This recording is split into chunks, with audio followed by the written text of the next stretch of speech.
Florida may look flat at first glance, but its terrain tells a story written over millions of years. Using high-resolution USGS 1-meter elevation data, we can peel back time and reveal ancient shorelines frozen into the landscape. The most striking is a continuous elevation band near 27 to 28 feet, wrapping almost perfectly around the entire state. This is the last great interglacial shoreline, MIS-5E, about 125,000 years ago, preserved not as mean sea level, but as the maximum wave attack envelope from storms and hurricanes. Higher in the landscape, a powerful and unmistakable shoreline appears near 100 feet on Florida's Atlantic side. This was a long-lived coastline from the warm Pliocene, when seas stood far higher and the ocean had time to shape the land. Between these levels, subtler ridges near 70 feet record a gradual retreat from that ancient coast. And near 42 feet, faint interior benches mark the highest flooding surfaces of the early Ice Age world. Brief, quieter, and easily overprinted.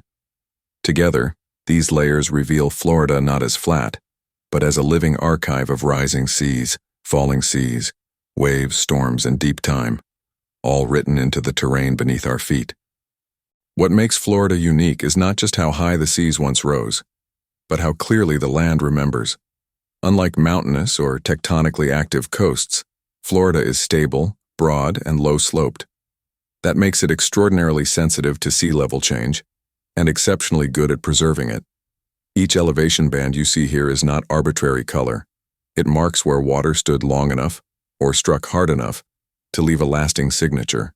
Wave energy, storm surge, and repeated coastal attack often mattered more than how long sea level remained high. As the Ice Age began about 2.6 million years ago, sea levels continued to rise and fall, but faster, shorter, and with less power to reorganize the coastline.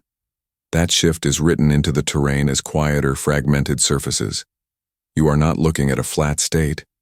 You are looking at stacked coastlines, ancient islands, drowned valleys, and wave-cut boundaries, a three-dimensional record of Earth's changing climate, revealed one layer at a time.